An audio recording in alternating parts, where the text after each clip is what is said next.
All right. Oh Well, wait, wait.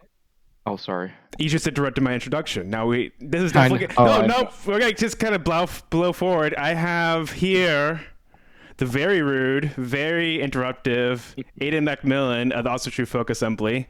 He's here to talk about Asatru and paganism. Um, I'm just playing with you with the rude stuff. Now, my first question is Asatru just Viking wee wuzzery? Is it just LARPing, or is it something more? I think that some people definitely believe that it's LARPing. Maybe at different points in time it was. Like in the past, there was a period of time where people used fake names Mm. and they dressed up a lot. And you still kind of see that a little bit. You do see some groups using, pseudonyms, very Viking pseudonyms, or very Reconstructionist groups. They like to wear traditional garb. But I would say, most pagans and heathens aren't like that, and they engage in the culture that exists today. So it is anachronistic, though. There's definitely no doubt about it. A lot of the ideas about it, the philosophies behind it, maybe you could say that they were around in the Romantic era, um, but in the modern sense, there's not a lot of things like it. So it is anachronistic in that sense, but not a LARP in the way that the internet likes to make it out to be. Yeah, you see all these internet memes and debates floating around. People like to poke fun, which is fine and all. Um, but I think it's one of those. Honestly, I think it's sometimes people get touchy about, but I think it's not a big deal. I think it's one of those things. It's like I get hate in my comments from time to time, and it's like when people say stuff like that, it's because they have nothing else to say, Mm. right? It's like, okay, you can attack my beliefs or you can attack like my core message or whatever the case may be, but if you're just being like, you're fat and you're gay, it's like, okay, clearly you've lost. You don't really have anything to say. So Yeah. every time someone says like LARP or anything like that, I'm just like, I take that as a W. I take that as a win. Um, Yeah, and I think it is contentious, yeah. religious, conversations, even amongst the same religion, can be Oh yeah. contentious. Because we're talking about bona fide faith, real faith, and so people can get real upset over that.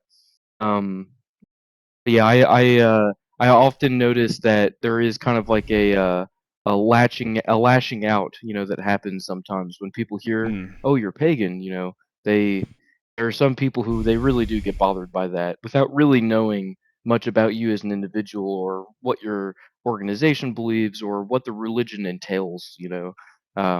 I just find a lot of times it comes from a position of ignorance because it hasn't been around for that long in terms of the revival, reconstruction, restoration. It's been gone for so long in our history. Yeah. What? So yeah, I have a really broad audience. Like the topics I touch on different topics, mostly race, but I touch the pagan stuff from time to time. And certainly I get that feedback of like I don't want to hear this or people get touchy or whatever. Mm, And I have people I have a lot of followers who are Christian. I have a lot of followers who maybe they're atheists or agnostic or they don't know what they believe, or they like some things about pagan Norse mythology and paganism, but maybe not this that thing and da da da. What is your message to them? Like, what's if you can kind of extend an olive branch? mm. So the way that I always go about it is that we do have real faith. It is a bona fide faith. That's something that I picked up from a Canadian free speech civil rights lawyer who he really was covering, like, his whole thing was the teach Christian teachers have a right to be biased towards the Christian religion. Mm. And they were arguing against a more secular society who's trying to shut them down from doing that. And he was like, that goes against their civil rights and their free Mm. speech. And some of them even got fired for writing books that they sold outside of the classroom, and they still got fired for being teachers. And he made this argument about bona fide faith, and it really moved me, as a like in terms of how I view dealing with other religions, dealing with other worldviews and stuff. Is that when you're dealing with someone who has real faith, or they are espousing a view that you don't always agree with, it's best to meet them on their level rather than to distort what they believe and kind of build like this distorted view in your mind. because even if you disagree with them and you want to, debate them or prove them wrong or something, having a distorted view is not going to help you. And if your view is that, well, I don't agree with these people, but I'm not going to be rude to them, having a distorted view is not going to help you there either. So, in no matter what your intentions are, dealing with someone of another faith or worldview, it's not good to distort their worldview. So, number one is acknowledge that people of a different worldview exist out there. It's not just some internet phenomenon or some fake thing. It's a real thing. And then actually try to do your due diligence. Try to understand where they're coming from. 9 times out of 10, when Christians do this with me, they end up not disliking me very much. We disagree, of course, but they end up not having the same worldview anymore. I can't tell you how often a Christian will message me online, or someone in my own family will say, what do you really believe, Aiden? What are your Mm. religious beliefs? And they had spent months, just hating pagans and hating that I was pagan without even asking that one simple question. And and then the other big thing for like people who are interested in their ancestry, they're interested in the history of the world. Paganism is a really broad and very ancient worldview of religions, different religions. And if I were a secular atheist Japanese person, it would behoove me to understand the pagan religion of the Japanese people. That's my people. And I don't have to necessarily follow Shintoism to at least be respectful towards those who do follow Shintoism, because it's a part of my cultural ancestry. It's a part of what makes me as a secular Japanese person, make me, a part of who I am, how I got here.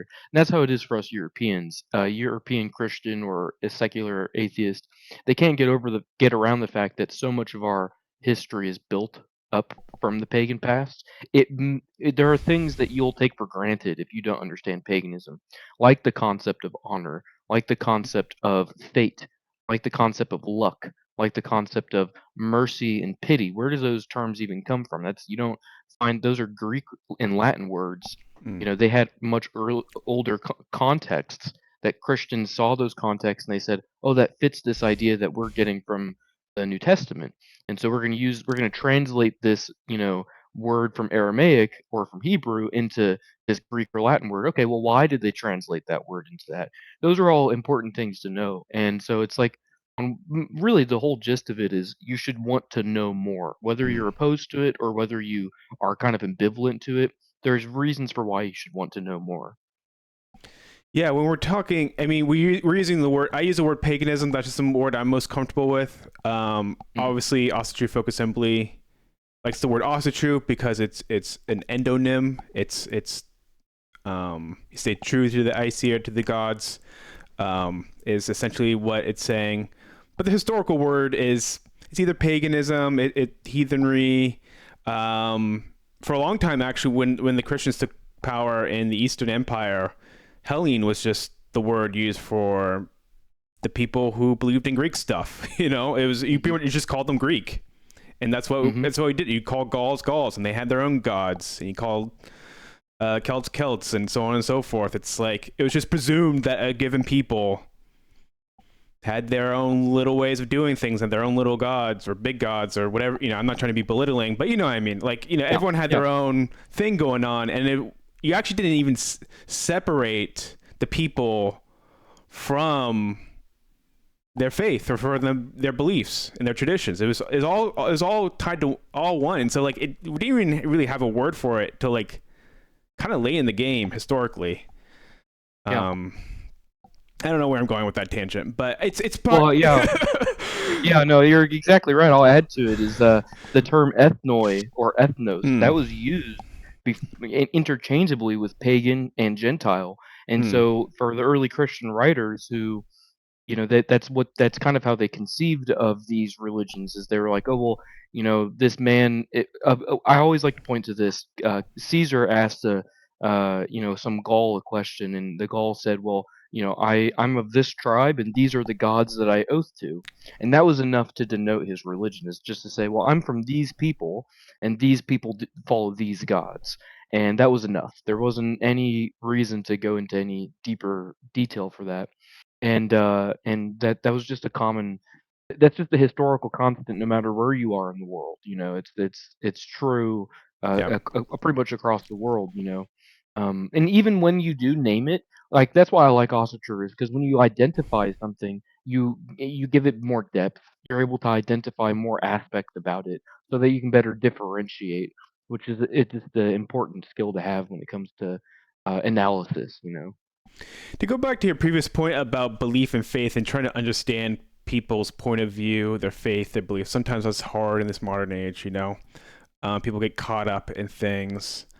Um, but I think we could all recognize that belief is like it's important. I mean, I know that sounds probably like a real simplistic, like duh, Mm, not like a great observation, but we all know people who've done incredible things underneath their faith, whether it be the Christian faith or another faith, where it's just like amazing acts of bravery, amazing acts of perseverance, um, kind of.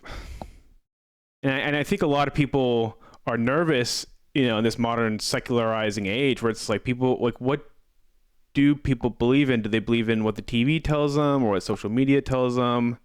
And then that could be anything, whatever message they put in that.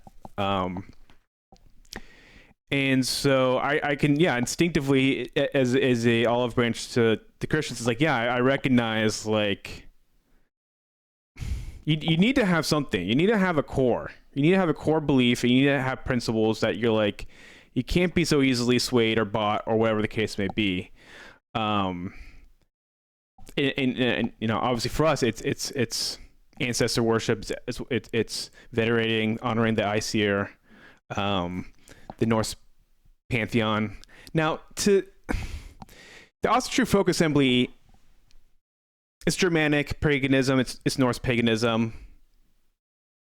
One, talk about. Sometimes people think it's just Norse, but it's really mm. Germanic. So if you can clarify that, and then also we also. I think this is a little delicate. It's sort of pan-Aryanism. It's like we sort of honor all the European gods in a sense. Maybe not honor, but we kind of recognize them. Can you clarify that for Yeah. me? Yeah, so just to answer your second part, because it plays into the first part, thousands of years ago on the Pontic Caspian steppe in the early Bronze Age or late Stone Age in the Neolithic, the people who would come to be known as the Indo-Europeans or the Aryans, they formulated there with cultures like the Stredni Stog and the Yamnaya and other cultures. And that's where a lot of our haplogroups come from. That's your male line, your direct male line. It's where all of our languages come from, and pretty much all of our culture starts there. And like the idea of a household, the idea of patriarch and matriarch, the idea of property rights tied to burial rights. Many cultural concepts like honor and justice in kings and chiefs. A lot of that stuff really begins to get formulated there on the steppe, and they spread out into Europe initially, and then they ended up after conquering the related tribes. They were related to the people of Europe. They were not like some foreign group of people. After conquering Europe, they then spread across most of the Middle East and the Eastern world, and were very widespread people. They took Indo-European languages everywhere, and so they identified a pantheon that was based around the Deus Pater, or the Sky Father, and the Hearth Goddess, and the Sun Goddess, and the God of War, and all of these concepts, like the Perkonos is what they would have called the Thunder God. And as they spread out, they took that worship of those gods with them. They also took their ancestral household cult and the veneration of the land. They took these concepts with them wherever they went. And so when our ancestors really begin to differentiate themselves, that happens in the Bronze Age, where descendants of the Proto-Indo-Europeans, known as the corded ware culture, they dominated all of Western Europe, and they expanded westward in a colonizing effect known as the bell beaker culture. The bell beakers were a lot of Celts and Gaels of Ireland come from. They're still like 80% bell beaker in genetics. Whereas the corded ware who stayed east of the Rhine, they began to formulate cultures that would become Proto-Germanic. And it's out of that group of people that you then get the expansion of the ancient Norse cultures, the battle axe culture, and cultures of that type. It's very complex archaeogenetic stuff of different eras of migrations Mm, and cultural expansion, and language is a big part of it. And we usually use like burial rites, like were they cremating their dead or were they putting them in tombs? Were they mm, building barrows or were they doing ship burials? That's how we kind of differentiate the cultures, and then genetics plays a big role into that. But so the Norse and the Germanic are actually very closely related. They both come from the exact same Indo-European group, coming out of the Corded Ware horizon. Now, many Europeans do as well, though. The Gaels and the Celts come from the same horizon. A lot of the Baltic peoples and Slavic peoples and Italic peoples, they come out of the same horizon. There are other Indo-Europeans who lived in Europe, though, that are related. They just are either older or a bit later. And then also there's Indo-Europeans that went to like India and they took the Vedic language there and the Vedic mythology. And so because all of these groups are so related, and we know that now, our ancestors did not know that. They were not aware of how closely related. They might have had some concept. You see this a lot with the Romans when they're conquering, northern Europe. They do actually identify some level of kinship with these barbarian tribes. The Greeks did this a lot. Herodotus would always be like, "Well, this city state's actually from this group, and this one's related to us through this thing," And he might have been wrong sometimes, but Herodotus was pretty accurate in a lot of cases. But because we know from the 2020 perspective, hindsight perspective, we know how closely related everyone is, and so that means that all of our gods are related as well. They come from the same ancient pantheon that just changed and spread along with us, mostly through language. But the gods don't change. Actually, they're persons. They're beings. They exist outside of human conception. We didn't conceive of them ourselves. We just identified them. And so like Perdiquanos is the thunder god for the ancient Proto-Europeans. The Slavs call him Perun, and for the Norse they would call him Thor, and the Germanics would have called him like Thunor. It's the same god, just under different names. And in the Asatru Folk Assembly, we affirm all of that, but we're just going to do the religion through the Norse conception. It gives uniformity. It allows us to. Most of us are of some level of Germanic or Norse descent anyway, so it allows for us to connect more with that specific part of our ancestry. And we do respect other traditions. It's just that, you know, paganism is a traditional religion. So you do want to follow the traditions of your fathers and stuff. And I am, of Norse Gaelic descent with some Anglo in me. I'm a Anglo Celt ultimately. And I'm very drawn to the Celtic world and I study a lot, but there is no organization for that. While there is an organization for the Norse. yeah, my understanding, and correct me if I'm wrong, is that the Norse, well, one, Snorri Sturluson wrote down the Eddas, right? So this guy, the 1100s, 1200s, early 1200s, wrote down this belief system and the stories and the mythologies, the creation stories, Ragnarok, and all these things. And so it's my, I mean, correct me if I'm wrong, it's pretty much the most complete form of that belief system. And so we call it Norse, but it's just like kind of how history unfolded, where the Norse were some of the last people to convert to Christianity. I think Lithuania or Latvia has that distinction, the Baltic states, Hmm. but like the Norse were kind of up there where and they fought too. Like it was not like an easy conversion, like some Hmm. other parts of the European parts of Europe. So my understanding is just like because they were late um, to convert, they were kind of hesitant to convert. You had this rich oral tradition that got put down to a written tradition, and so we call it Norse sometimes, or we oftentimes call it Norse. And it's written in the Norse language, obviously. Yeah, that's all. That's completely correct. Yeah, um, the the Germanic is so similar. I mean, when the Anglo-Saxons were coming into England, they renamed places after Woden, which is the same word as Odin, just with a W on it. They named things after Thunor, which is who's Thor. Beowulf, which is like the heroic arc of the pagan Norse. It includes Germanic tribes. It includes them in the same cultural context. Their languages might have been different, but they definitely viewed themselves as being very closely related. And it's kind of, to me, it's very similar to like how the Gaels are Celtic and the Brittonic Welsh are Celtic, and they both knew they had some sort of connection, and they both had very similar myths and sometimes the exact same names for things.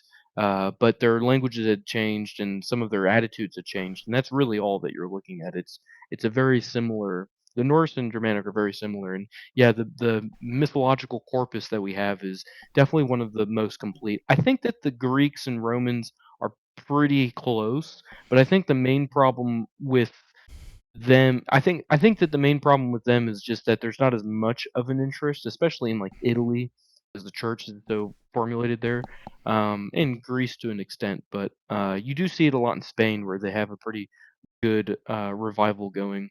I- Ironically, since the Visigothic Germans had gone to Spain, there's a lot of Asatru North pagans in Spain as well, because the Visigoths were Germanic. So, a lot of Germanic people very much so have a connection to the Norse myth. They are their myth. Yeah, when we say Germanic, we don't necessarily mean the modern day state of Angela Merkel's Germany or whatever. We mean we mean like the Germanic peoples who spread down to Spain and modern day England, and by extension, the Norse are sort of an extension of that. So like it's a Hmm. pretty wide group of Northwest Europe.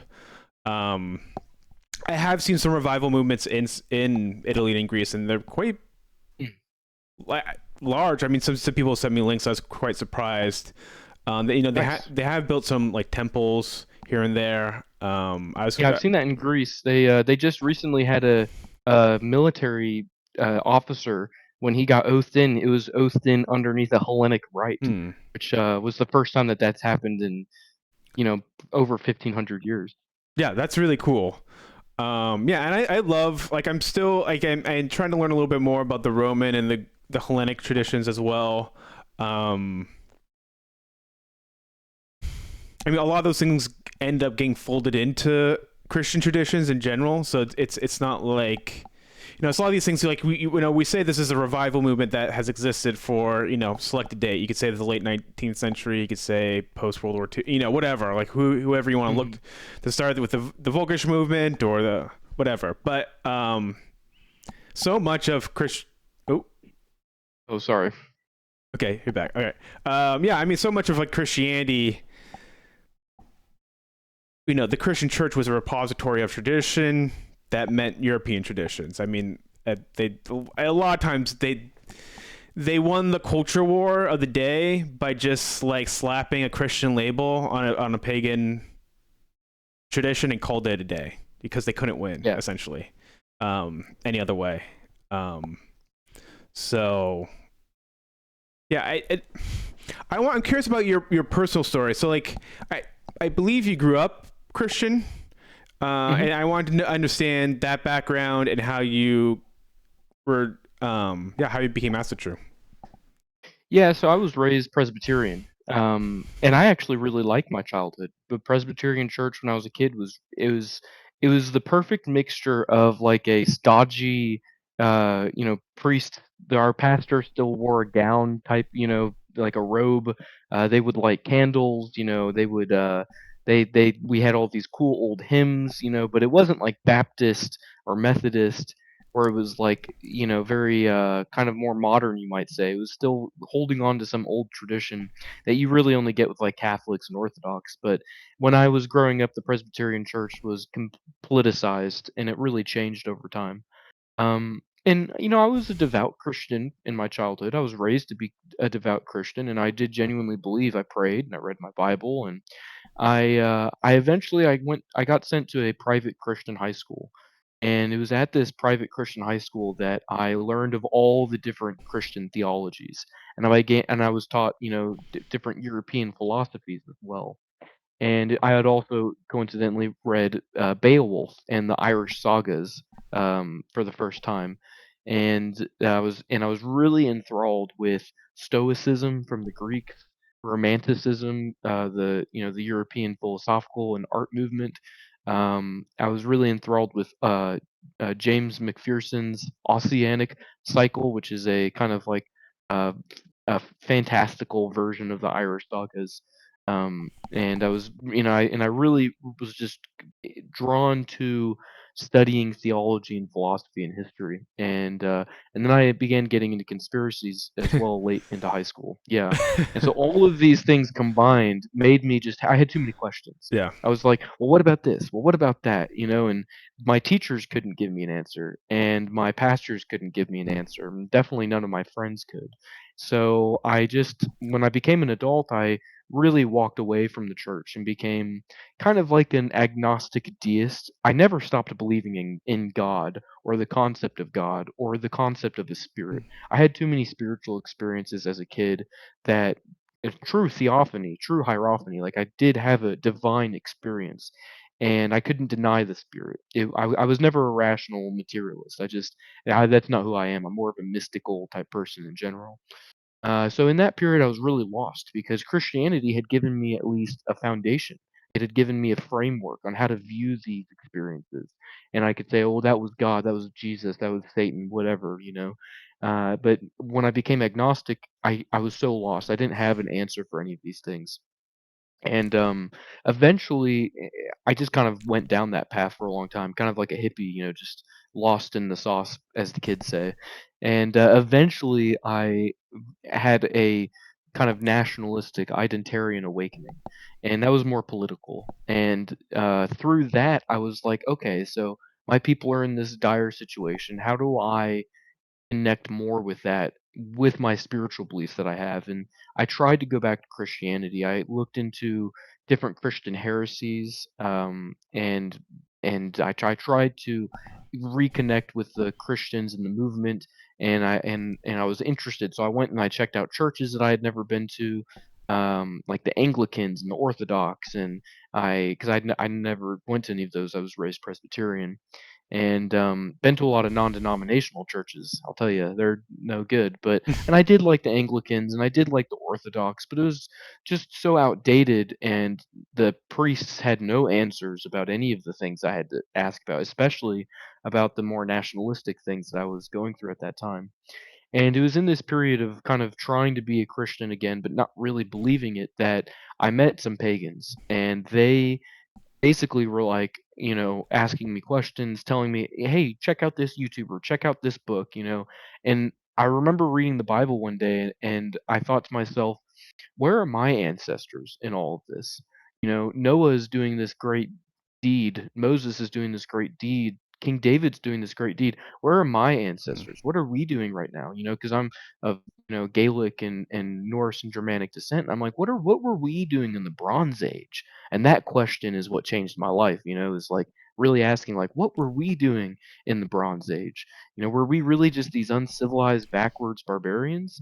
And that was the real journey for me to begin to understand who we are and what we believed. And eventually, what really made me step away from Christianity at like a final note was Christian told me, well, if you don't believe in the resurrection of Christ for your sins, and you don't believe that Jesus is God incarnate, and you don't believe that the God of the Old Testament is the God of the cosmos, then you can't be a Christian. And I was like, well, I can't be a Christian then because I just don't believe any of that. And then I was like, okay, well then I'll be pagan. I'll just try that out. And I started doing Celtic, Irish, Gaelic rituals on my own.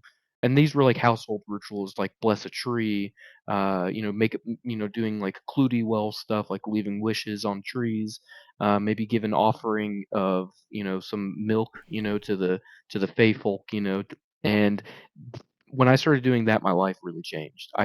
All the theophany and all of the hierophany that I had just started clicking, and I had more of them, and I could make sense of them more. Like I always believed in reincarnation in some way, and there are some Christians theologies that have room for reincarnation, so I always liked those, but Celtic and Germanic paganism has a focus on that, and I always believed in like ancestral memory, and I believed that other living things like trees and even environments like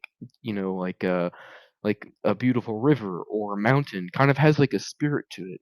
There's an identity to it that goes deeper than just the physical that we see, and all of that made sense through the Norse and Celtic religion. So I just had to accept that I was that way, and it was a bit of a process. It took me a while to really do that. That was probably about 5 years ago that I really accepted that I was this way. Yeah, it's interesting where the mainline Protestant churches have gone, um, and I don't know if it's just they because they're older, whether it be Presbyterian or Episcopalian or Lutheran or Methodist, but they went a certain direction politically, um, hard, especially last 10, 15 years. Um, and I don't know the history of them. I said, my grandmother, my dad's side of the family is Episcopalian, so I saw that. But I've seen a lot of it too in the Catholic. I kind of did the Catholic thing for a while. I was like, maybe we'll try this, and because I went to Catholic school for a few years, but I noticed the same trends. Really, I think they just hide it better. I think I think there's more conservative window dressing. And I don't like the words conservative, liberal, but like, you know what I mean, like more traditional window dressing. Hmm. Um, but as you said, when it comes to like our ethnic heritage, race, those kind of questions, it's like, no, you can't ask that. That's the wrong question. Like that's the whole premise is bad. Except during Hmm. the summer of love of 2020 when we all had to pray for St. George Floyd, and it's like, okay, well, I'm missing something because it seems very one-sided. And not all Catholics like that. I know plenty of Catholics who are frustrated with that dynamic, and a lot of Catholics who go to Latin mass, and that's not like that, and so on and so forth. People find a way, but I don't want to get too far down that rabbit hole, but yeah, certainly the mainline Protestants just went that direction pretty hard, so I understand that. Um, then once I think that's a hard thing. I think once you see that, it's a little bit like a cold bucket of water on your face, where it's like because we can't, as we were saying before, like they just say like back in Roman times, oh you're a Gaul, so you have your Gaulish gods. Like check, got it. Moving on. No explanation further. But I don't think we've ever really changed all that much. Like I think we still are kind of like we're tied to a people, we're tied to tradition, we're tied to our heritage, our ancestors. And I've said before on this channel, like the more you try to like pull away from these things, the more sometimes there's a rubber band effect. It comes back even harder. Sometimes it pops up in weird ways. Um, like it's when you mess with nature, when you fuck with nature, like nature wins. Like there's a way like that tsunami is gonna wipe you out. Like you're not gonna like fight it. Maybe for a minute or two, but and I think yeah, somewhere along the way, I I don't want to turn. Yeah, many people have many theories as to why Christians have not done as good of a job as we would have hoped in defending our people. I don't want to. Many theories are abound. I don't need to go down that rabbit hole. But let's talk about folkishness. I guess in that vein of like what is folkishness and why be folkish? Why not just say what? Hey, Mr. African man, you also should pray to Odin. Yeah. That's a good question. There's obviously philosophical reasons for it. Um, the the idea of a universalism is very ancient, and Hmm. there are very, very few religions or philosophies that do not affirm a universe, or a cosmos, like a ordered system. There's very few things that don't do that. So even in our religion, we do affirm a universe. We do affirm a cosmos, an ordered system that's, it's universal. Everybody experiences rain. Everybody experiences the sun beating down on them. And of course, an African and a South Asian and a European and whoever, we all had gods and goddesses that were tied to these domains, whether it's the sun or the ocean or whatever it's going to be. But our understanding of them so vastly different.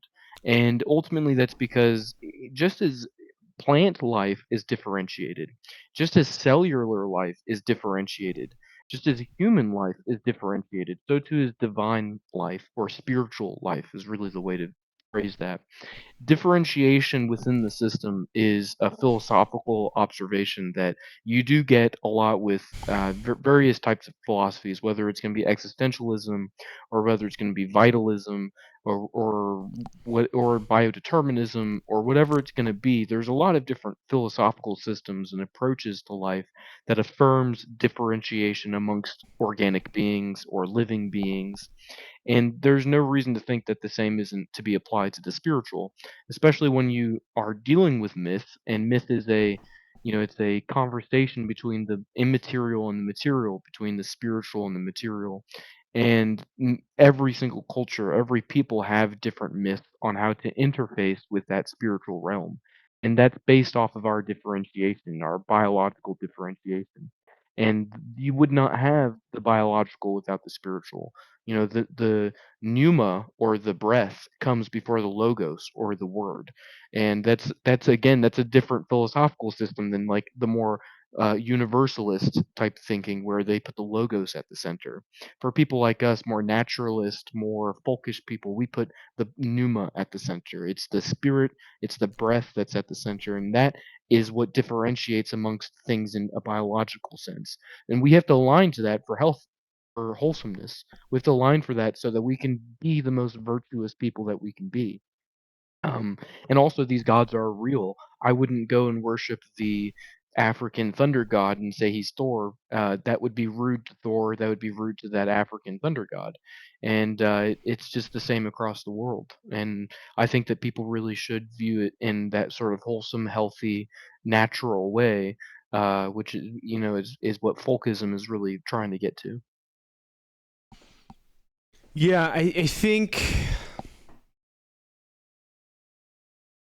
I don't know if I have a strong answer on this. I mean, obviously, our founder, Stephen McNallen, who I recommend his readings, recommend his book. I recommend. Well, he's it's hard to find materials of him online because he got blacklisted. But there's a if you go on the AFA YouTube channel, there's a really good interview with him that really helped me seal the deal when joining AFA. Um, and he had the concept of metagenetics that he wrote about a lot, and the idea that you might be more articulate on this than I am, but Yeah, I can go into metagenetics. yeah, if you could for a second. Yeah, so I don't think Stephen McNallen coined this term, but he definitely did popularize it. He was one of the first ones to write about it and to make it more of a well-known idea. And it's tied to epigenetics, which is an actual biological genetic uh, process. It's the kind of like the process of what starts from a seed into the rest of the organism, what starts from the cell into the larger organism, or the sperm, or whatever it's going to be.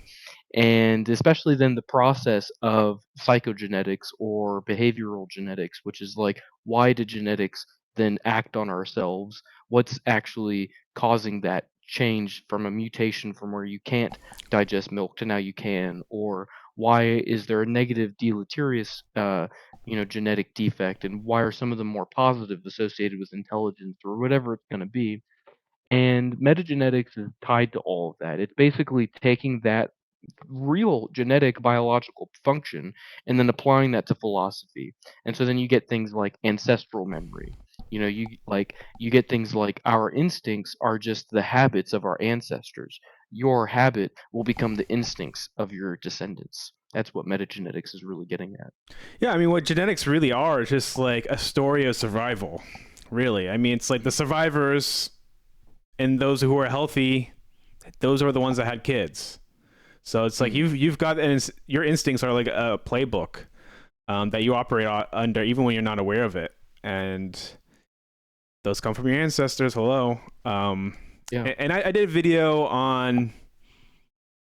I've done a few videos on interracial dating and whatnot, and one I explained it like this. I'm like, okay, let's say you have a Korean guy and an Irish American woman, and they go to Ireland, she's gonna have a different experience than the Korean guy, even if she's never been there. Hmm. Her blood's tied to that land. I mean, it's like obviously, that's a culture, that's a heritage, that's an ancestry. And if they went to Korea and they visited shrines and temples, it wouldn't be the same experience between those two people. Mm. That's okay, but I think we got lost somewhere along the way where we like lost the language and the ability to just like identify that. I think everyone kind of knows that. I think people just go like, yeah. Yeah. I think people of all cultures and backgrounds like can see that fundamental truth, and then we just kind of like we went down a certain path. We had to get along on every issue all the time. And then we just forgot the ability to even speak on these issues in an accurate way. Yeah. Um, so I wanted to go back to maybe more personal. What can you share a little bit more about like any like personal spiritual experiences you've had since Yeah, conversion? I'll Yeah, share a few. Since conversion or just in my life? yeah, it's just in your life. Why not? Yeah, we don't have to Okay. limit it. Yeah, okay. Well, I've had a lot of dreams come true. Um, like like e- exact, like the exact thing happened. Actually, when I was a little kid, I was very, very sick, and the doctors didn't know what was wrong with me. I was gonna die, and my mom had a dream where the doctor told her what was wrong with me, and then she took me into that doctor and said, "Hey, I had this dream." She was friends with this guy, and then he looked and he was like, "Oh yeah, he's got this," and they ended up saving my life because my mom had this dream, and I've had these dreams as Hmm. well. The meme is true with me: cryptic messages in your dreams. So that's one that I've had my whole life. Like I've met people in dreams before meeting them in real life. That's common. And I had this one dream that I am pretty certain was something to do with ancestry of mine, like an experience that one of my ancestors had, and it was a very grim dream. He had been shot through the leg, and he ended up killing himself. And I was born with a birthmark on my right leg, and I was born blonde, and this guy was blonde, and then I had this blonde patch on the side of my head because the rest of my hair went to brown, because that's what usually happens to blonde-haired people, they fade. And but I kept this blonde patch. Well, in after I had this dream where this man had been shot, a few times, in those two spots. After that dream, my birthmark faded and the blonde hair faded, and I have no idea what that really was. There's not like some deeper religious answer that I have for that beyond from feel as though it's part of my ancestral complex that was trying to heal itself. And when I woke up from that dream, though, I had sleep paralysis, which I had a lot when I was a kid. That's where you just can't, you're like conscious in your body, but you're like half asleep, but you know you're awake, but you can't move. You feel like you can't breathe. You feel like you're just like cloistered in your body and you can't move. And they've proven that you're still kind of half asleep when that's happening. And and I got really scared, and I gathered up all of my energy, all of my thought, my focus, and I was like, I'm gonna jump out of bed. And so I did. I jumped out of my bed, and immediately I knew something was off because my blankets didn't go flying off with me. And I looked down at my body, and it was like really pale and almost like luminous in a sense, but just really, really pale. And I could feel the cold concrete of my bedroom floor underneath my feet. And I looked out the window, and I could see the morning sun coming up over the field. And then I looked at my bed, and there I was still sleeping in my bed, and that was astral projection, is what they call it, the esotericists. I have no idea what that was. I've never tried it again. I'm not going to try it again. Probably a part of my soul left my body because I just had this dream where I was accessing parts of my soul. So I was kind of in this like half liminal. I was on the threshold of a different part of reality, and so it was just easier for me to access that. And I've never had any experience like those ones again. That was the only times I've ever had a dream that I think was tied to my soul or astral projection of any kind. Um, and those happened when I was young. I was a younger man when those happened. But more recently, when I joined the Asatru Folk Assembly, Thorshoff is in North Carolina.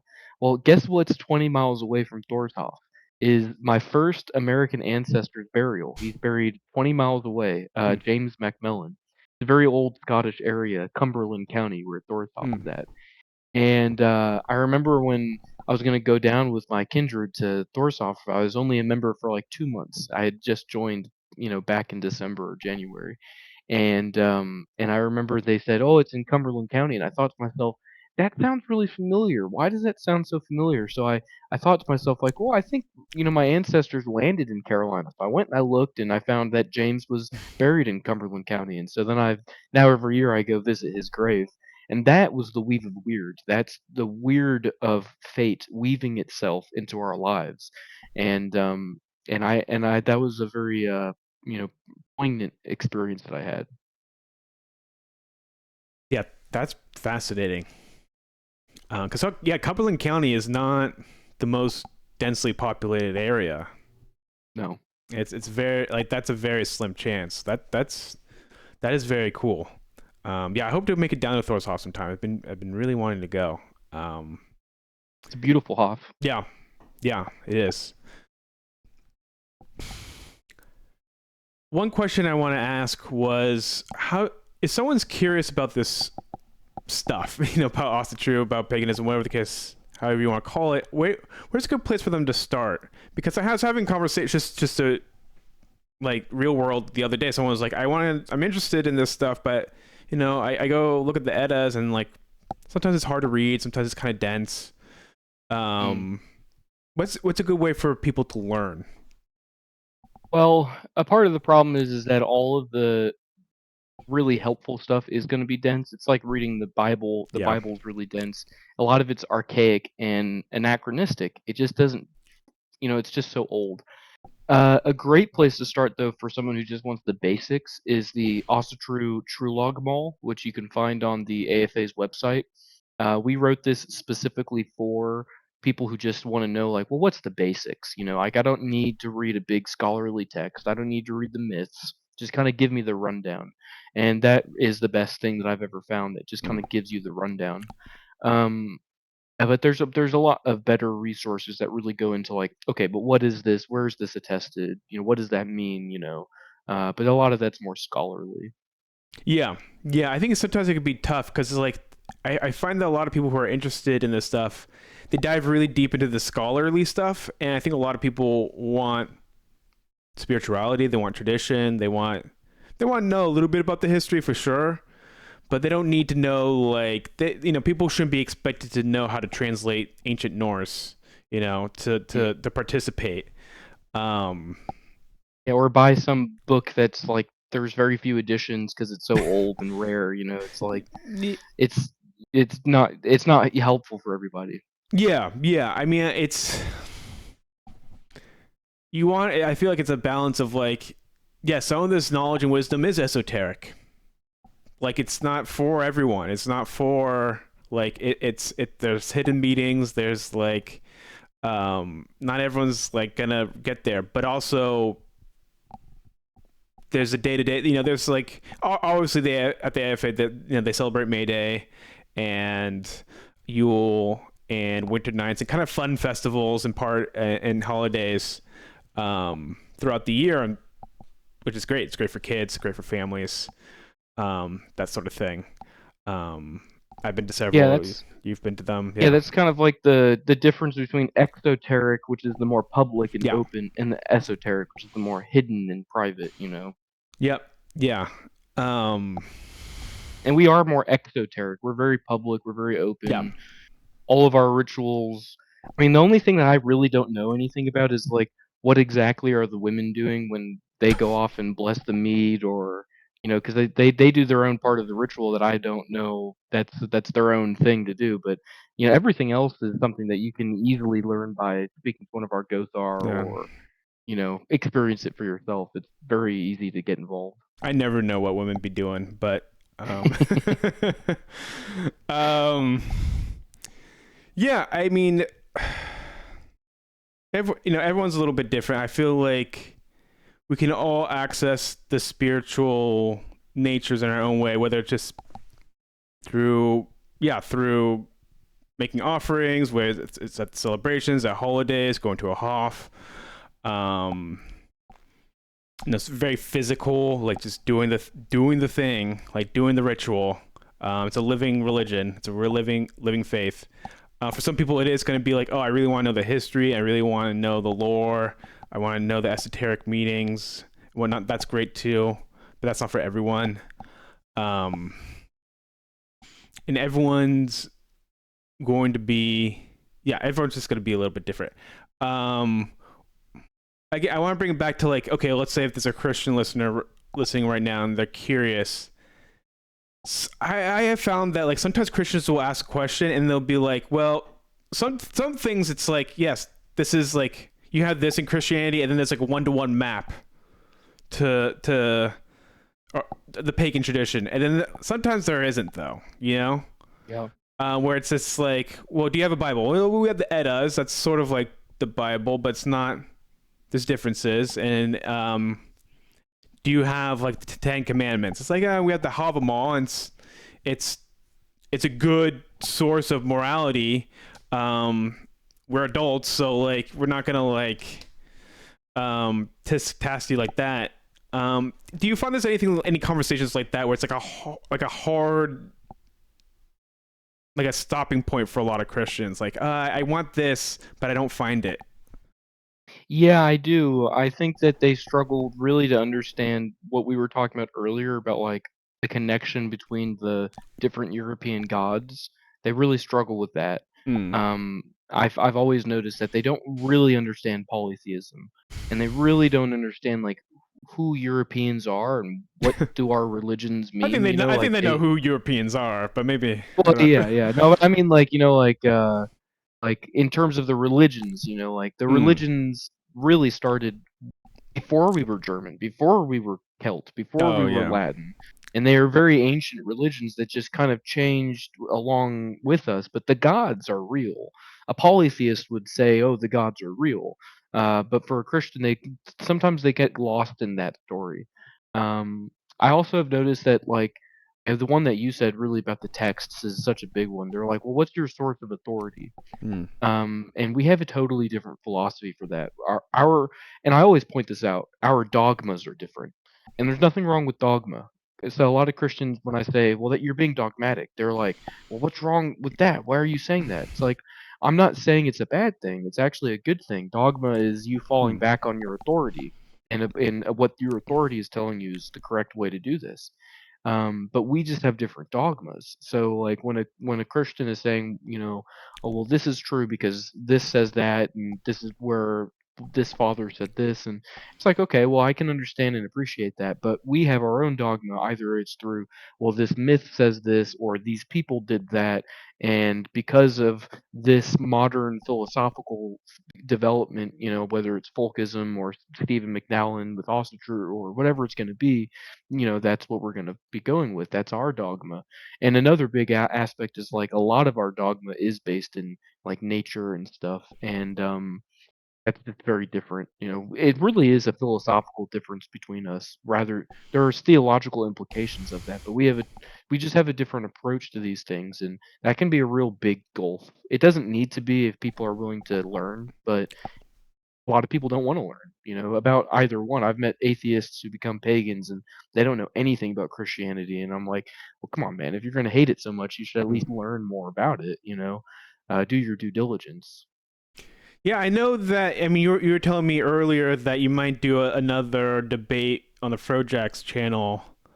It'd be like a Christian v pagan, bump bump bump bump, kind of Yeah, yeah, hyped out debate. But I'd be curious to know how would that go, because as you said, there's a gulf, and yes, it's like I don't know how much of a debate that it would be, because there's just some things where it's just like doesn't really yeah, connect, yeah, you know. yeah. They go left, I go right. Exactly. Yeah, it's not like Christian versus Muslim or Christian versus Jew or even Christian versus atheist.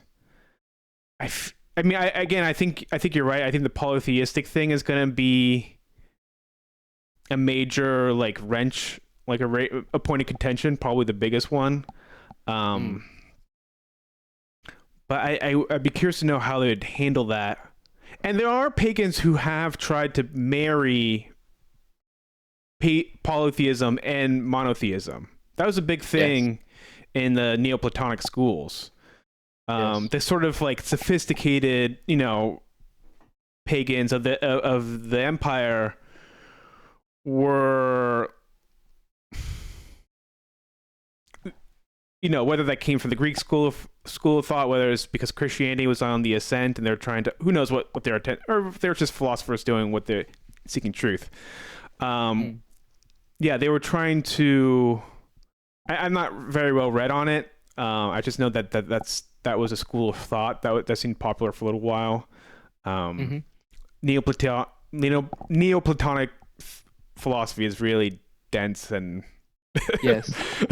Yeah, it is. I never really got very deep with it. I just know it exists and There's also Zoroastrianism, which was it took from the ancient Iranic Indo-European religion, and just like how Plato had developed on top of the earlier Hellenic pagan tradition, both of them were still pagan. They both were still polytheistic, but they were beginning to deal with this concept of the ineffable one, mm, is what Plato would call it. And then in Zoroaster, he made a dualistic system where, okay, well, there's a Ahura Mazda, and then I forget what he called the other one, Ahriman or something. But they're two sides of the divine one, and one is orderly, one is chaotic, and they're at war with each other. And all of the lower gods they're lesser than these two, but they're still identified, but they're lesser, and they're tied to either one. And you can really see where Christianity kind of is very Zoroastrian in that sense, very dualistic, with God and Satan and the angels, taking sides in this struggle. Very similar to Zoroastrianism in that sense. And there's other examples too, like Taoism isn't monotheistic, but it definitely is very universalistic, and that was different than the Chinese pagan religion. Buddhism, to an extent, you could say, did the same thing, but they all affirmed polytheism. They were polytheists who were beginning to touch upon monotheism. Very interesting time period. Some people call it the axial age, hmm. but there's some question if that's a useful term or not, but it is interesting nonetheless. Yeah, to play devil's advocate, um, just because if you're going to do this debate, it's probably going to come up. Like, I could see a Christian debater saying, "Well, monotheism is the more mature." Mm, Really, like you see, like don't you see? Like, there's polytheism, and then humanity progressed and let go of their, more childlike polytheistic things, and they matured into adults, and now they believe in the one God. Um, what's how would your? I respond to Yeah, that? yeah, yeah. We're just Well, on a technical level, you and I are the youngest humans in existence right now. hmm, We're the ones that exist right now. And monotheism is a much more recent development than paganism. Paganism existed in various forms for tens of thousands of years. We don't know exactly the history of religion after a certain point yeah. into the very early Paleolithic, because there's just not enough data. But we do know it existed, and especially animism and pantheism, things of that nature. We know that existed, and that's all pagan. And so paganism is ultimately the oldest. It's the elderly man in the room that everyone's forgotten. They're like, "Oh, don't worry about Grandpa. He's gone senile." So in a sense, you could say it's maybe it's not immature, but maybe it's so mature that it's really lost its touch with the younger thinking. It's this. You can even see this now with secularism and Christianity. I mean, secularism has really lost its. Christianity can't speak to secularism. Secularism has a totally different set of beliefs and approaches to everything, and it's very similar to the young toddler, and the parents, and then the old grandpa. That would be the proper way to view paganism and Christianity in that context. Yeah, I've heard one person. I don't know where I heard this from, but like Christianity can't really pull itself away from polytheism. Like Mm, it uses a lot of it plays fast and loose with language and definitions, but it's like, well, you have the Trinity, you have God the Father, the Son, and the Holy Spirit. well, that's all one entity, and and Hmm. you know, I don't know. But they've never agreed on it. There's so many different schools of thought on that, and they definitely, like, the early church was not united on that. There are Hmm. so many different sects that formed out of things, and all of them would be pointing to the apostles and say, well, look, well, here, this apostle said that, so that means this.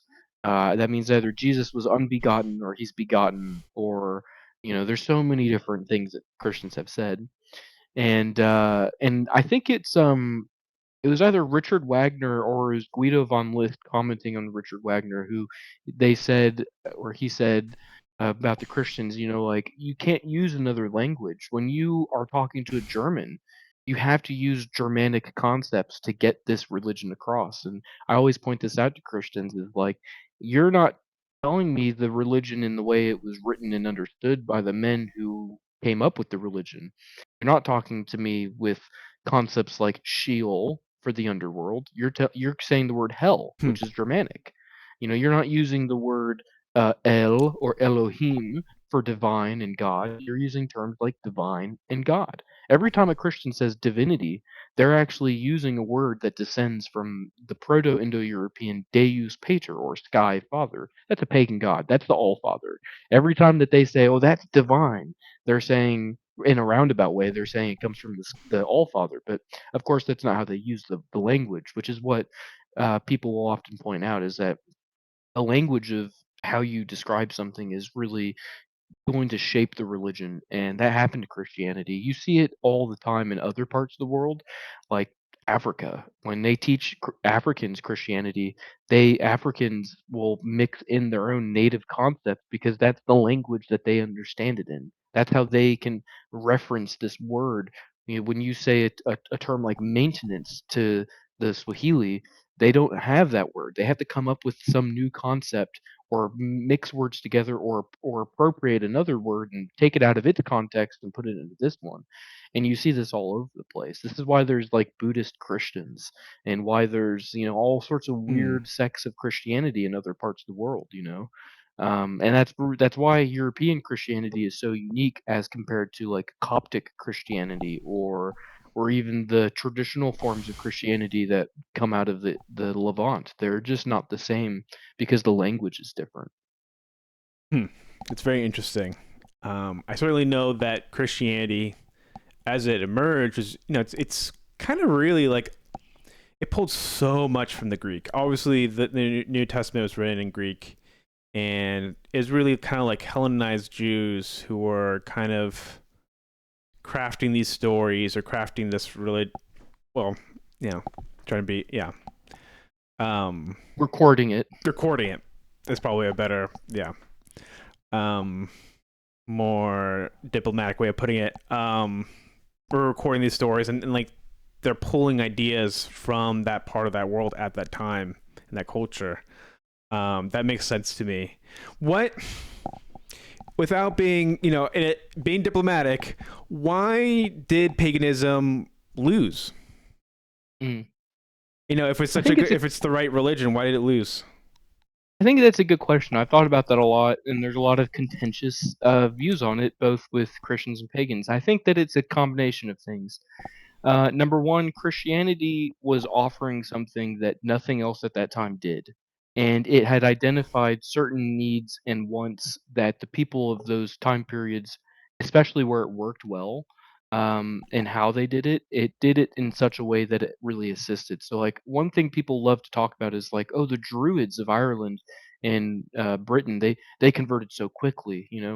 Well, that's not exactly true, but it is kind of true. And why did they do it? Well, it's because the Christian monks were offering them something that they had just recently lost, which was a connection to the wider European world, trade networks, the ability to leave Ireland and Britain. Rome wasn't, up their necks anymore. They had the freedom to travel again, and to go back to lands that they had already been deeply connected to.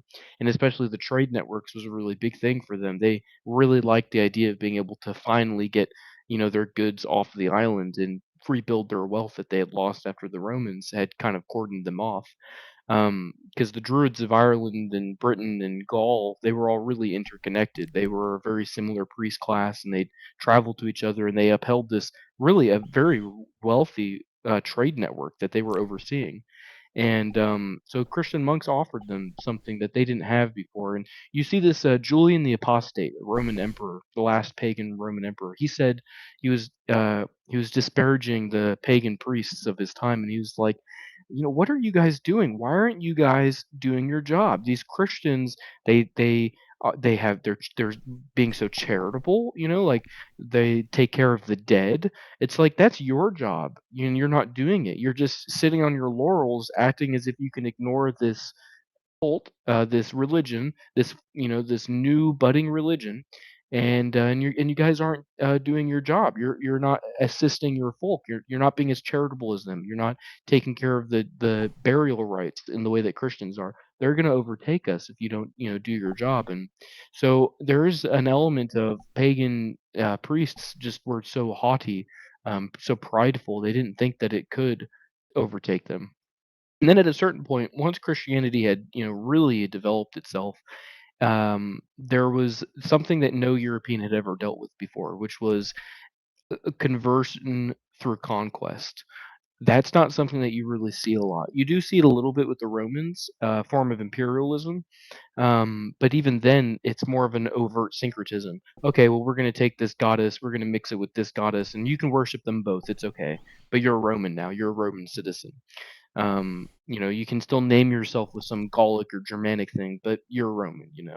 That's very different than, no, we're going to conquer you because you're a different religion, and we're going to make you all Christian, and that's just the way it's going to be. And that happened a bit later. That's not how it started. Yeah. But if after Christianity got its legs underneath it, that's what it did. It's like Islam. It is called to convert the world, and in the Old Testament, there are promises that says that, the God of Israel, all nations and all peoples are going to bow the knee to him. And that is a calling that they have. And Christians are supposed to do it in a more compassionate way, which is how they started. But that's not how it ended. Like the Baltic Crusades, the Prussian Crusades, that was literally to go conquer the last pagan kingdoms because they would not convert. The Anglo-Saxons getting genocided, or not genocided, but ethnically cleansed out of parts of Germany by Charlemagne and the Franks. That's conversion through conquest. You see this in many different places, and it's a complex story with a lot of different intrigues. And I do think that paganism just it wasn't ready for either of those two realities of Christianity. Was number one, they are very focused on charity. They are very focused on the lower class and trying to unite all of these people into their religious system. Whereas pagans took that for granted. They were like, well, yeah, his father has a duty to him. It's not our fault that his father's an alcoholic and doesn't take care of his family, and now he's homeless. I mean, we can do things for him. The temple has things for him, but it's not our fault that his family's not doing their duty to him. And we're still offering him charity, but that's there's no calling that says we have to give him the shirt off our back. While Christians were like, no, no, no, we're going to help this guy no matter what. He's going to become Christian, and we're gonna help him. That's very different than the concept of familial duty and civic duty that temples and gothes and priests had to their tribes. And then also, then once Christianity got its feet under, no pagan was ready for conversion by conquest. That was very foreign to us at that time. Yeah. Yeah, I think that's a good summary. I get the impression that Christianity, to put it crudely, is sort of like the world's most successful multi-level marketing scheme, where it's very interested in expansion. It's very interested in, oh, you're not Christian, I need to convert you through dialogue, through persuasion, through whatever. But it's like that. It's very, I guess you could say, it's very like, I need to reach out to you. I need to like get you back. I need to get you to here. Which, if that catches fire, is like, it's very powerful. And then obviously with the Roman Empire, they had roads, they had all this infrastructure. It's just It Yeah, it just just blew up. blew up. Where paganism Yeah. doesn't have that like um it doesn't have that call to action per se. I think it does. I mean, I think it has the call to honor your ancestors and the gods and our traditions and our people. Um, and I think maybe there's momentum behind that now. Like that's why it's being revived. It's like, well, that was neglected, and now we're in a sorry state. So we have to we got to get that flame going again. Um, In the ancient world, there's only one way to get another pagan, which was to have children. yeah, Your household. right. While for Christians, all you have to do is convince the guy. Yeah, It's very much more like where we're at today. But that's credit where credit's due. Christianity did have qualities that were beneficial yeah. to the growth of the religion that paganism just didn't have. We just didn't have that. Yeah, I did an episode on Emperor Julian, and what you said is kind of on the. He's very interesting. I was only emperor for 2 years. His whole family was killed by his cousin, which he interpreted as a Christian plot. So he really had it in for them, and really tried to revive paganism. And yeah, in his letters, you do see like exactly what you said. It's like there's corruption in the pagan priests. Like it just they weren't really They were asleep at their post. yeah. They Yeah, weren't doing their job. and the Christians were just clean cut, so to speak, and like doing things that people just liked. That just um, doing charitable works and that sort of thing. So that makes sense. I still think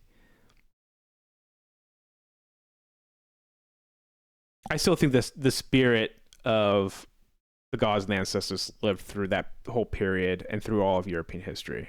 I don't think Oh, yeah. I don't think you can look at European history and separate it. Um, I don't think you can look Yeah, at that whole concept that like the gods died at some part of all of that never made sense to me. I was like, that's not even what Christian like when an e-crusader will say to me like the gods are dead, we killed them. It's like you sound like Nietzsche right now. Like the old Greek pagans literally called early Christians atheists because they denied the existence of the gods. Or at least that's how they interpreted it. But yeah. all of the great Christian theologians, they affirmed the existence of the gods, either that they were great men that had lived and had ascended, or that they were anticipations of Christ and they were angels sent to, or that they were demons, and they were evil and wicked. But they at no point did they ever say that the pagan gods died. That's why they were so intent on destroying the idols of a lot of these gods because they saw that they had power in them, and that's so different than a modern Christian where they think it's just it's fake, it's nonsense. That you can only have that because it's been gone for so long. The practice of it's been gone, but the gods have existed the whole time. Yeah, I sense a bit of insecurity or fear because we're not that many people. I mean, the pagan revival is still very small. Yeah. Just numerically, it just is. Like, it's sort of an online thing. People take an interest in it. I mean, maybe, I live in the part of the country where you do see a lot of people with, like, Wiccan symbols and World Tree jewelry and, like, like kind of knick-knacky sort of things. Like, they probably have a vague interest in it, but it's not, like, super serious. Also, like, church attendance is super low. It's like we really do religiously look more like Europe here in New England. Like, we're not a very Christian or church oriented people, but yeah, I sense that one, like, they didn't anticipate this. Like, maybe they feel a sense of betrayal. I think they kind of have their eyes set on, like, Islam and the Islamification of the West, and then they see us and, like, oh, we're getting stabbed in the back by you guys now. I think there's a little Never bit. thought about that. I definitely have heard that, not phrased like that, but, like, the West is underneath. We too recognize the existential threat that's going against the West, but Christianity is our greatest hope. There's no way there can be, like, there's no way pagans can, like, win the West. Be serious. No, these Islamists will eat your lunch. Um, I don't know. I think it's a matter of truth. I think you're getting. I think you're getting. You're swimming away from truth claims and more to like politics and like strategy. And Yes. um, I don't think that's a good way of seeing things. Yeah, I can't remember who it was, but I saw a big influencer on X who was basically saying that he's like, you pagans, you just got to stop because this isn't the political vehicle.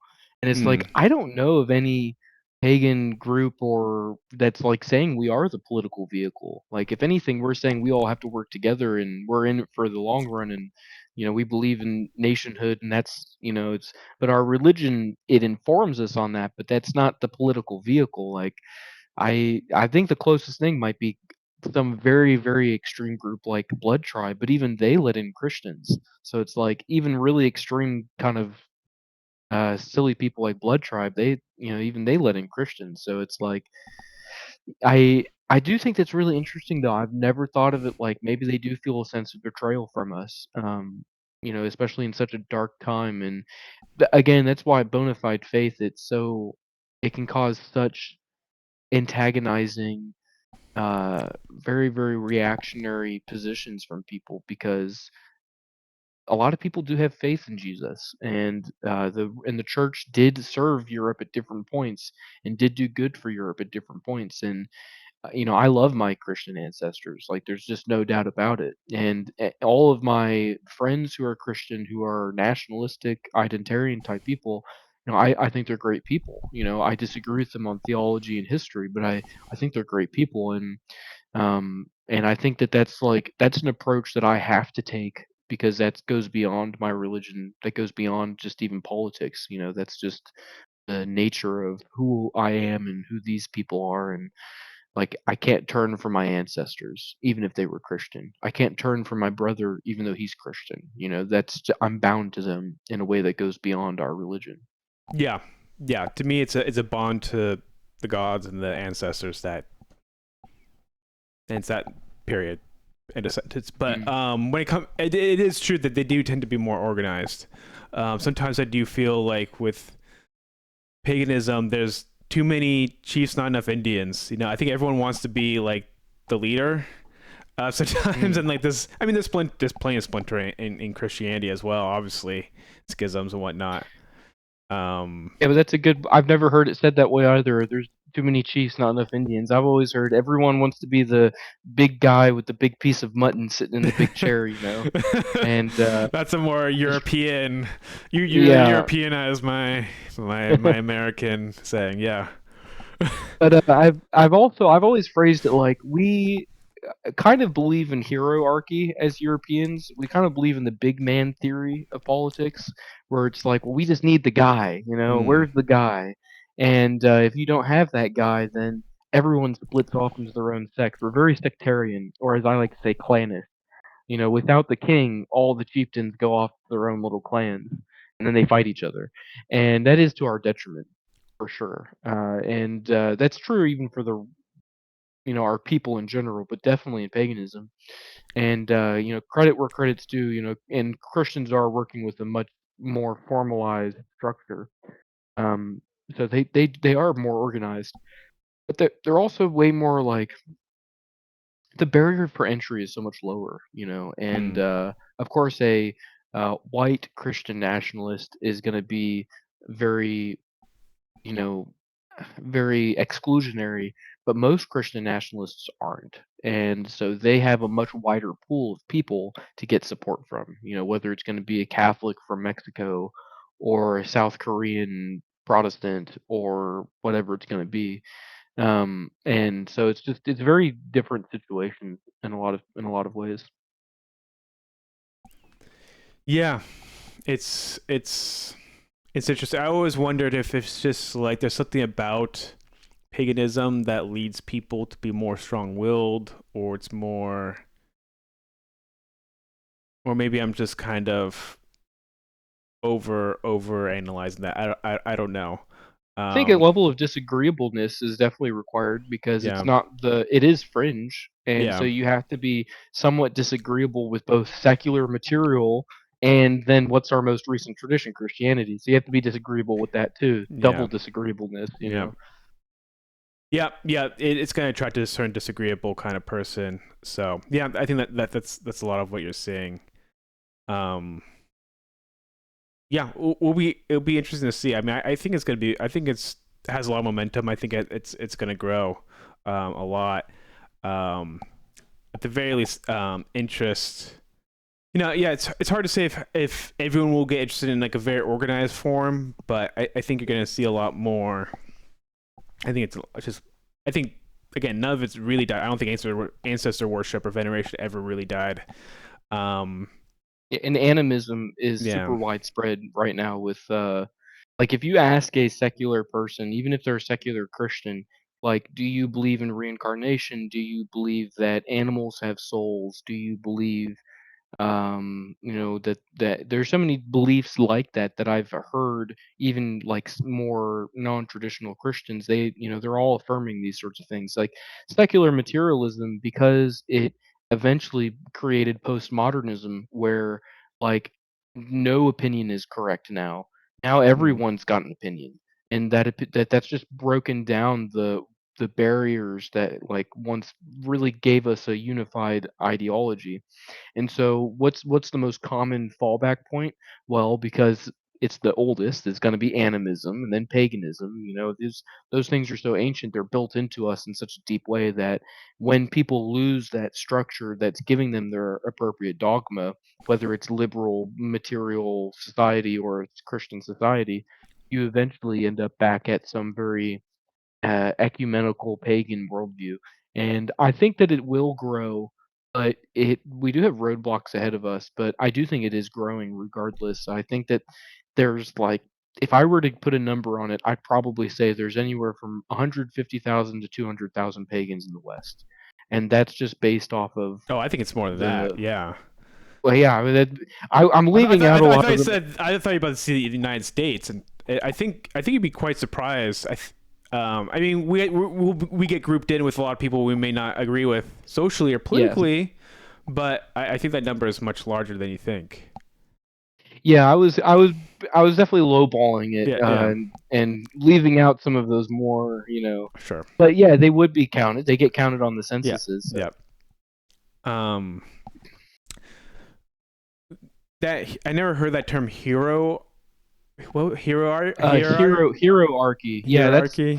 Thomas Carlyle, a Scottish romantic philosopher. He wrote about it, and it's basically like the idea of being governed by a hero.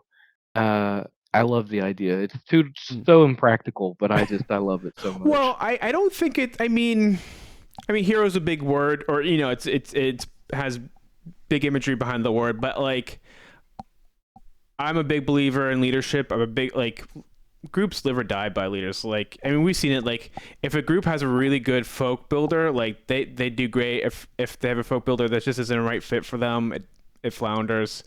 Um, Hmm. you just see it everywhere in corporate life and whatever family life. Um, and that's what really won me over on the AFA. I'm like, okay, who's this Stephen McNallen guy? Oh, he's getting it right in the 70s, and like he just like gets it.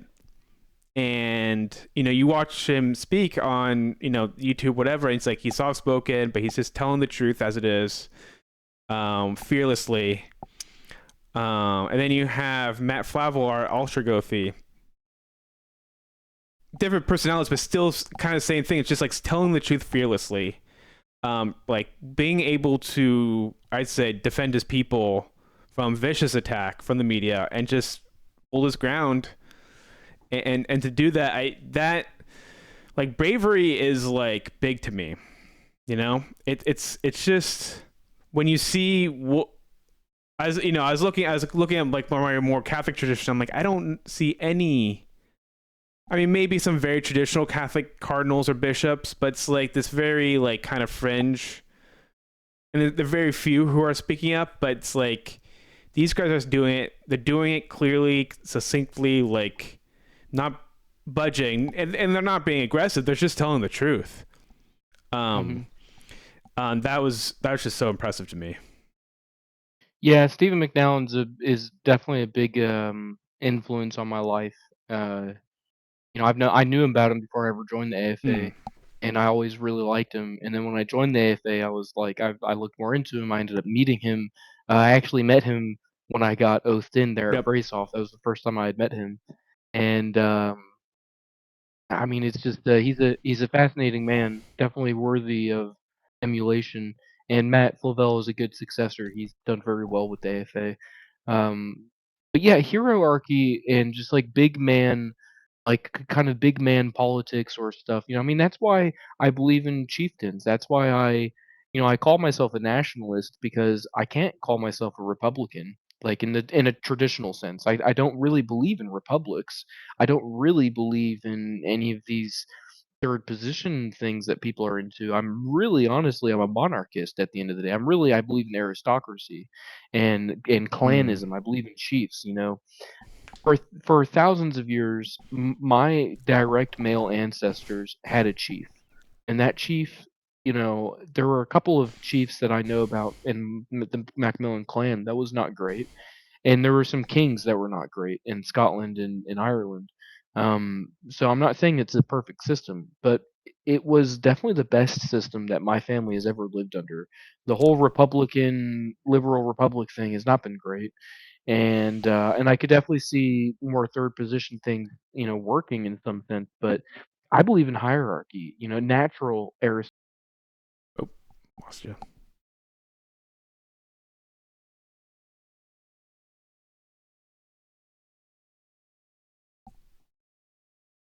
Oh, I dropped. Yep, you just dropped for a few seconds. But yeah, you say you believe in hierarchy, natural hierarchies. Yeah, that's what the founding fathers called it. The founding fathers called it a yeoman republic of landed gentry where we will live out our natural aristocracy. And it was a great dream. Sadly, it went the way that it did.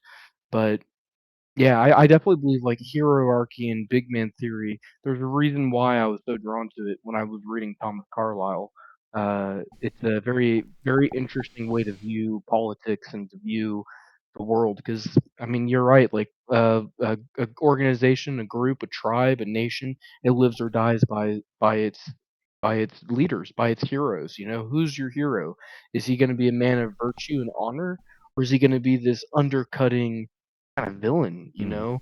and that's going to set so much of who you are and who your people are. And I think we've had a lot of great heroes and leaders, and we're very fortunate with the Asatru Folk Assembly to have two very good leaders. Yeah, for sure. Yeah, in terms of, I mean, I don't want to get too much into politics. I see Volkstats seem to be the thing where it's like you see a retreat of our people from the cities to more rural areas, and hopefully those become sort of like we kind of revive ourselves as a people. We get our fertility, we start becoming more family centric and boost our fertility rates because the cities are their population sinks. They're now a lot of them have can be distractions, degeneracy, whatever you want to call it. Um, this is kind of a rebuilding period for our people, I think. Um, I but agree. yeah, yeah. I mean that's a little off topic. Is there We have to we yeah, have to find ourselves again. A big yeah, part of paganism and really kind of like it's just identity. It's yeah, like knowing who you are. Who are you? Who are your people? What do your people do? yep. What should you be doing? Those are the questions people should ask themselves, and it probably will lead you to something similar to paganism, if not at least folkish in the philosophy. Yeah, yeah. I mean, I think it has it kind of has to. I think you kind of have to have a spiritual, religious folkishness, like a religion and spirituality tied to your people and your heritage and your ancestors. Um, I think that's sort of inevitable. Um, and I think it's right. Um, is there anything you want to conclude with? Any points you want to bring up, or Maybe just some white pills, and then I'll plug Yep. whatever but Sure. this was a good discussion. Yeah, so there are a lot of good things happening in the world. There's a lot of children being born. Yeah. They really do try to freak us out with the fertility stuff, Mm. which is a problem. I'm not going to undersell it, but there are a lot of children being born, and we are the protectors and the guardians of the culture and the information and the environment that they will be coming into. So, view duty as an opportunity, view life as an opportunity, be life affirming, anything that's life negating, either fight against it or ignore it, because it's not going to serve you in any way. And if there's any doubt or guilt that you have in your mind over things, doubt, guilt, and fear, they serve to inform you on something that you need to do. If a wolf is coming at you and you're fearful of it, that's your body trying to tell you to do something.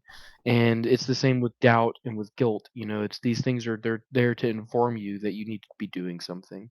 And so view these, more negative feelings that you might have, view it as an opportunity to act, and then view that opportunity as a positive thing. Affirm life, affirm the struggle of life.